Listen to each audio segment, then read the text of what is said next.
Welcome back. So guys, ఇంతకు ముంగటి సెషన్లో మనము బిల్ట్ ఇన్ రిపోర్ట్స్ గురించి అయితే చూసాము. ఇప్పుడు కస్టమ్ రిపోర్ట్స్ అన్నిటిలోకి మోస్ట్ కామన్గా ఎక్కువ మంది వాడేది అల్లూర్ రిపోర్ట్స్ మాట. మన ప్లే రైట్ డాక్యుమెంటేషన్లో ఈ అల్లూర్ రిపోర్ట్స్ని క్లిక్ చేస్తే, సో దాని యొక్క అల్లూర్ ప్లే రైట్ డాక్యుమెంటేషన్ తీసుకెళ్ళింది. ఇక్కడ కొన్ని స్టెప్స్ మనం క్రిటికల్గా చేయాలి. So first step, NPM install Allure Playwright. నువ్వు ఈ కమాండ్ని యూస్ చేసి నువ్వు అల్లూర్ రిపోర్ట్స్ యొక్క ఫంక్షనాలిటీని దానికి యాడ్ చేయాలి. దీనికి ఈ కమాండ్ ట్రిగ్గర్ చేయడం కోసం నీ యొక్క టెర్మినల్ని ఓపెన్ చేసి put this command hit this particular enter button, see here, ఒక ప్యాకేజ్ యాడ్ అయ్యాను అంటుంది. ప్యాకేజ్ యాడ్ అయ్యాను అంటుంది కాబట్టి కన్ఫర్మేషన్ కోసం మన ప్లేరైట్ కాన్ఫిగరేషన్స్లో ప్యాకేజ్ డాట్ జేఎస్ఎన్ ఫైల్ను ఓపెన్ చేసి ఇక్కడ అల్లూరు ప్లేరైట్ వచ్చిందా లేదా క్రాస్ చెక్ చేసుకుంటున్నాం. Perfectly all right. Installation success అయిపోయింది. ఇన్స్టలేషన్ సక్సెస్ అయిపోయిన తర్వాత మనకున్న నెక్స్ట్ స్టెప్ ఏంది అంటే, మన కాన్ఫిగరేషన్ ఫైల్లో రిపోర్టర్ని అల్లూరు రిపోర్ట్ కింద చేయాలి, అల్లూరు ప్లేరైట్ కింద. సో కమ్ బ్యాక్, నీ ప్లేరైట్ కాన్ఫిగరేషన్ ఫైల్ ఓపెన్ చేసి బై డిఫాల్ట్ హెచ్డిఎంఎల్ రిపోర్ట్ని కాస్త అల్లూరు ప్లేరైట్ రిపోర్ట్ని కాన్ఫిగర్ చేశాను.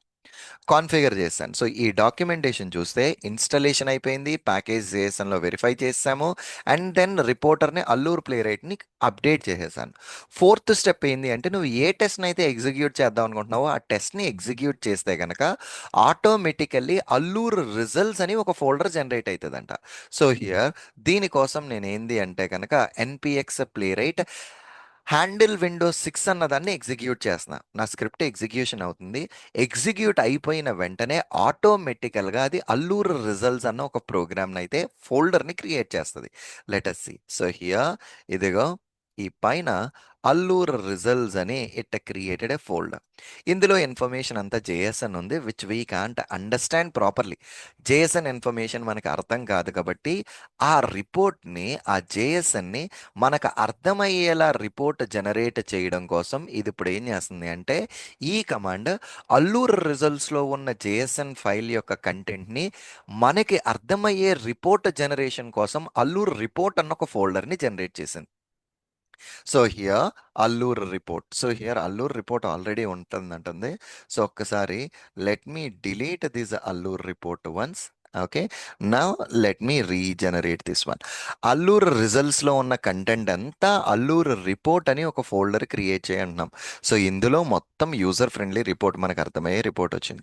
ఆ రిపోర్ట్ని ఓపెన్ చేయడం కోసం ఈ కమాండ్ని వాడాలి. సో ఆ రిపోర్ట్ని ఓపెన్ చేయడం కోసం టెర్మినల్లో ఈ కమాండ్ను వాడితే ఆటోమేటికల్లీ అదొక అల్లూర్ రిపోర్ట్ని ఓపెన్ చేస్తుంది. సో చూడండి, మొత్తం 3 టెస్ట్లు ఎగ్జిక్యూట్ చేశాను. సో ఇందులో ఈ సూట్ ఉంది క్రోమియం బ్రౌజర్లో, ఇందులో 3 రకాల టెస్ట్లు ఉన్నాయి. ఇంత డిఫరెంట్ టైప్స్ ఆఫ్ గ్రాప్స్, దీనికి సంబంధించిన టైం లేను, మొత్తం A to Z complete details అంతా ఇందులో ఉంటాయి అన్నమాట.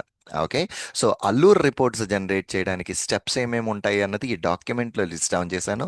ఫస్ట్ ఇన్స్టాల్ చేయాలి, ఇన్స్టాల్ చేసిన దాన్ని వెరిఫై చేసుకోవాలి, తర్వాత నీ కాన్ఫిగరేషన్ ఫైల్ని అప్డేట్ చేసుకోవాలి, నీ టెస్ట్ని ఎగ్జిక్యూట్ చేసి అల్లూర్ రిజల్ట్స్ వచ్చిందా లేదా చెక్ చేసుకో.